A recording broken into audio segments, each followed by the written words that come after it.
Bonjour à tous, bienvenue sur RP Média. Aujourd'hui, je reçois Rougiatou Ndiaye, qui est la présidente de l'association Éducation pour tous. C'est une association qui vient en aide en termes de fourniture et de soutien scolaire à des enfants dans le sud, donc au Mali. Bonjour Rougui. Bonjour. Comment ça va? Ça va très bien. Bienvenue chez nous. Merci. Donc aujourd'hui, on ne va pas parler de nos souvenirs, parce que je rappelle aux spectateurs quand même que cette dame que vous voyez là, moi je l'ai connue petite. C'est pour ça qu'on va pas se vous voyez, on va se tutoyer. On a fait la première année de fac ensemble à Bamako, avec des amis comme Aziz Santara, Daouda Dambélé, Safiatou, Koukou, Moussou, etc. J'ai pas toute la liste en tête. J'ai fait un petit coucou d'ailleurs. Voilà, on leur fait un petit coucou. Mais aujourd'hui, on va pas parler de nos souvenirs, on va parler de ton association. Depuis quand cette association existe? Alors déjà merci pour l'invitation, merci à toute l'équipe RP Média et à tous les téléspectateurs qui nous suivent. Donc l'association existe depuis 2012, officiellement. Voilà, bien avant on a mené des petites actions de gauche à droite, donc depuis 2012 l'association existe. Ah, certainement on va fêter notre anniversaire ensemble, parce que RP Média aussi a été fondé en 2012. Avec plaisir. Voilà. Et donc, cette association, quelle est la cible? Qu'est-ce que vous visez comme, dans vos objectifs? Alors, l'objectif de l'association, ou les objectifs, c'est tout simplement venir en aide éducatif, soutien éducatif aux enfants démunis en Afrique, en priorité, et aussi les enfants ici en France. Voilà. Donc c'est les enfants à 100%, les petits, les plus petits et les jeunes. Justement, donc il y a un volet fourniture scolaire, il y a un volet soutien scolaire. C'est ça. Parce que bien évidemment, le cas de l'éducation au Mali est tel aujourd'hui que la misère de certains parents est telle que si vous vous contentez de donner des fournitures scolaires aux enfants, ces fournitures risquent de se retrouver sur le marché. C'est ça. Parce que n'ayant pas à manger, ils vont préférer vendre ces fournitures pour manger, ne serait-ce que le déjeuner. Et donc, c'est très bien d'avoir initié le soutien scolaire où des gens plus avancés que d'autres leur apprennent certaines choses. Comme on le dit, ça ne tombe pas du ciel tout ça. Les fournitures que vous envoyez ne tombent pas du ciel. Et donc, qui c'est qui vous aide? D'où proviennent les ressources pour récolter ces fournitures scolaires que vous distribuez ensuite gratuitement, gracieusement au Mali? Alors, donc les fournitures scolaires, tout simplement, nous organisons, il y a deux volets. Nous organisons des collectes ici dans les écoles, mais en faisant quand même complètement la sensibilisation à la solidarité auprès des enfants d'ici. Parce qu'ils ont de la chance, malheureusement, ils ne savent pas qu'ils ont de la chance. Donc l'objectif, c'est de les projeter un peu les images des enfants qui bénéficient, en tout cas que nous avons parrainés au Mali, qui voient les conditions à laquelle ces enfants sont confrontés pour aller à l'école, le quotidien de ces enfants. Et eux, du coup, ils prennent conscience après que, voilà, ils ont de la chance. Ils s'organisent après au sein de leurs écoles pour pouvoir collecter des fournitures scolaires qui restent chez eux, parce que ici, malheureusement, en France, nous surconsommons. On a tous des réserves chez nous, des fournitures scolaires qui restent, des fois des cartables qui ne sont même pas abîmés, mais on les rachète chaque année. Donc, nous les collectons, nous les amenons au Mali, mais ça ne suffit pas. Ça suffit pas. Donc, au-delà, le deuxième volet, c'est que nous organisons les membres même, et nous faisons appel à des donateurs anonymes, volontaires, qui nous donnent de manière pas forcément ponctuelle en fait. On n'a pas de partenaire fixe aujourd'hui. Justement, si quelqu'un qui écoute, qui regarde cette émission voudrait venir en aide, quels sont les contacts de l'association? Est-ce qu'il y a une page? Est-ce qu'il y a un site? Est-ce qu'il y a un blog? Est-ce qu'il y a un contact par lequel on pourrait interagir avec vous pour vous apporter des aides? Alors, nous en avons besoin. Merci de le soulever. Donc, toutes les personnes de bonne volonté peuvent nous contacter avec grand plaisir. On a besoin de. Il n'y a pas de petits gestes. Donc, ils peuvent aller sur notre page Facebook, tout simplement. Qui s'appelle Éducation pour tous. D'accord. Voilà. Éducation pour tous, ça c'est notre page Facebook. Aujourd'hui, on a le site internet est en cours de collaboration, d'élaboration plutôt. Et donc voilà. Et puis il y a le numéro de téléphone. Moi, il n'y a pas de souci. Tu as évoqué le fait que c'est vrai que nous surconsommons ici, nous avons tous deux des enfants, on est devenus des parents maintenant, même si je t'ai vu. Et effectivement, ça m'arrive d'expliquer à mes enfants que je n'avais pas tout ce qu'ils ont, mais ils n'y croient pas.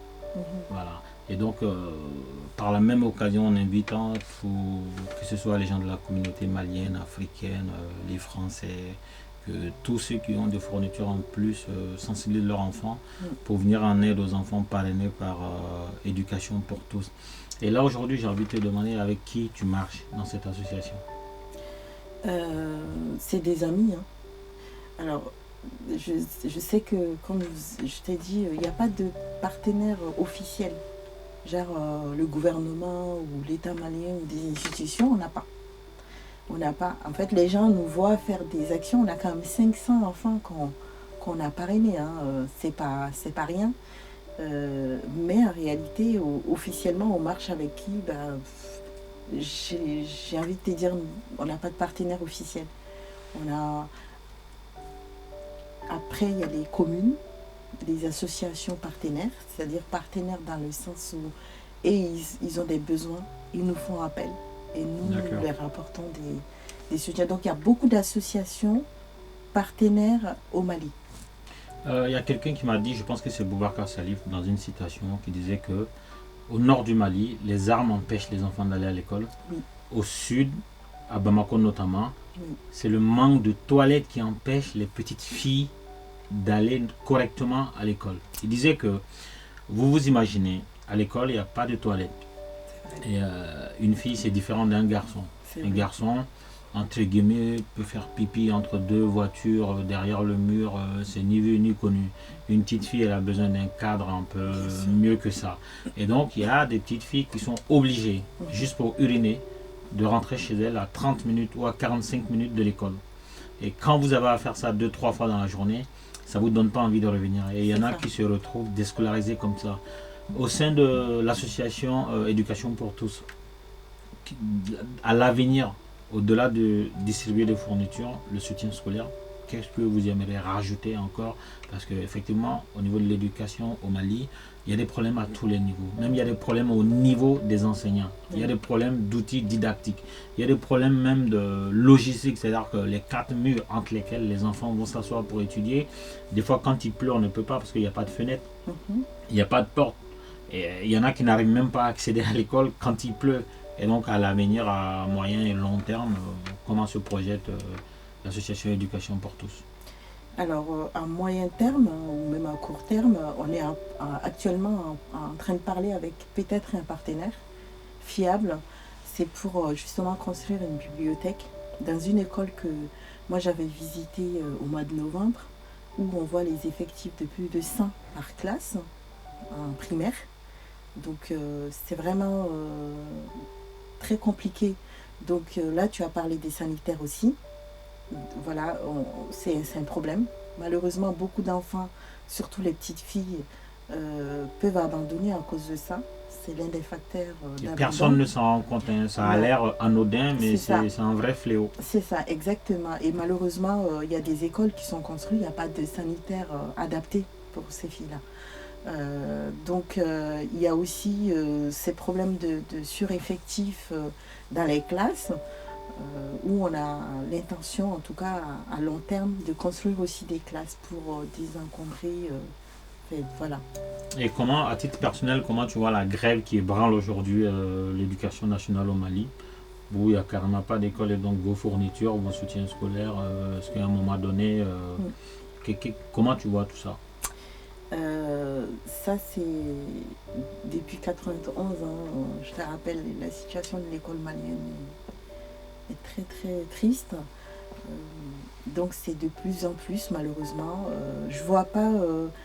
Je dis que il faut que tous les enfants, c'est-à-dire les élèves, l'organisation des élèves et étudiants du Mali, les gouvernements et les parents, les enseignants aussi. Il faut que chacun mette du sien, qu'on s'assoie autour d'une table pour trouver une issue. Une issue pour moi très très urgente. Donc la situation, sinon je vois pas d'issue en fait. Un seul côté ne peut pas résoudre le problème. Il faut que c'est un partenariat, il faut que ça soit par contre ferme, réformer s'il faut. S'il faut, il faut réformer. Selon les statistiques, plus de la moitié de la population a moins de 15 ans.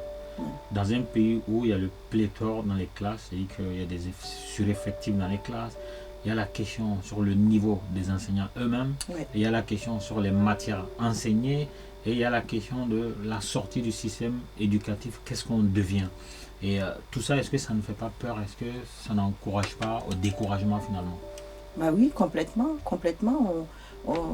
Moi, je vois malheureusement beaucoup de privés qui poussent. Alors, il y a du tout dedans.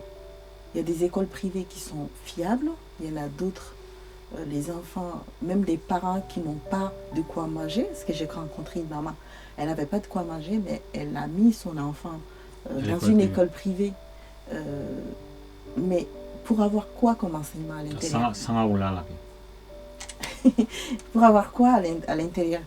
Le niveau des enseignants, comme tu l'as bien dit, est bas, malheureusement. Et c'est un phénomène, en fait. Pour moi, les budgets alloués à l'éducation doivent être prioritaires dans un pays qui veut se développer. Parce que si rien n'est fait, déjà on est en plein dedans, on le voit, nous on a eu la chance de venir ici, on a fait nos études ici. Mais malheureusement, quand on voit de la violence de plus en plus dans un pays, on voit de plus en plus de délinquance, on voit beaucoup de chômeurs de plus en plus, c'est la conséquence de tout ça. Moi, je vois les conséquences et je pense qu'il y a une solution. Il n'y a pas de miracle qui viendra d'ailleurs, en fait. Non, c'est pas possible. Il n'y aura pas de miracle. Il faut qu'on se dise que nous sommes là et on peut le faire, on peut y arriver, en fait, ensemble. Et je pense qu'il y a une solution. C'est une question de volonté. C'est une question de volonté parce qu'il faut arrêter l'hémorragie. Avant de terminer, j'aimerais te dire que ta tenue elle est très belle. Ah, merci. Ça vient de chez nous, même le bracelet et tout. Donc, merci d'être venu parler en tout cas de ton association Éducation pour tous chez nous. Ça m'a fait plaisir particulièrement de te retrouver là et j'espère que les spectateurs aussi prendront plaisir à suivre cette émission. Merci beaucoup à RP Média. Merci à toi, Elijah Debla. Merci. Et à très bientôt. À très bientôt.